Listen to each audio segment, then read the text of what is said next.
দলে গোষ্ঠীদ্বন্দ্ব নিয়ে এবার মুখ খুলেছেন তৃণমূল বিধায়ক তাপস চট্টোপাধ্যায়। তৃণমূলের বিজয়া সম্মেলনীতে তাপস চট্টোপাধ্যায় বলেছেন, দলে যদি শৃঙ্খলা না থাকে তবে সেই দল এগোতে পারে না। তার কথায়, দলে গোষ্ঠীদ্বন্দ্ব থাকতেই পারে, সেটা বাইরে প্রকাশ করা ঠিক নয়। এর আগে সৌগত রায় দলের অস্বস্তি বাড়িয়ে দলীয় কর্মীদের উদ্দেশ্যে বলেছিলেন, যদি কোনো পার্টি খেলা মেলা করে যায় তাহলে সেই পার্টির পলিটিক্যাল সেন্স চলে যায়। বরানগরে বিজয়া সম্মেলনী থেকে দমদমে তৃণমূল সাংসদ সৌগত রায় বলেছেন, খেলা মেলা করলে লোকে এই নিয়েই মেতে থাকবে, পলিটিক্সটা করবে না। মনে রাখতে হবে 6 মাস পরে নির্বাচন, এখন জেতাটাই একমাত্র লক্ষ্য হওয়া উচিত। যদি প্রবীরদার কোনো মতবিরোধ হয়, আমার সঙ্গে ডাম্পির যদি কোনো মতবিরোধ হয়, সেই মতবিরোধটা আমরা বসে মেটাবো, একটা ঘরের পরিফেরির মধ্যে মেটাবো।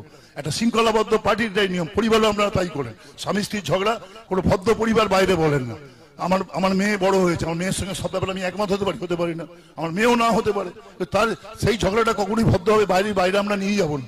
একটা দল যদি শৃঙ্খলাবদ্ধ না থাকে, দলে যদি শৃঙ্খলা না থাকে, তার দল কখনো এগোতে পারে না। আপনি লোক দেখানোর জন্য কিছু কাজ করতে পারেন, কিন্তু অন্তর থেকে মানুষের কাছে, মনে করুন মাটি মানুষ, গরিব মানুষ তাকিয়ে আছে মানে মমতা বন্দ্যোপাধ্যায়ের দিকে। একটা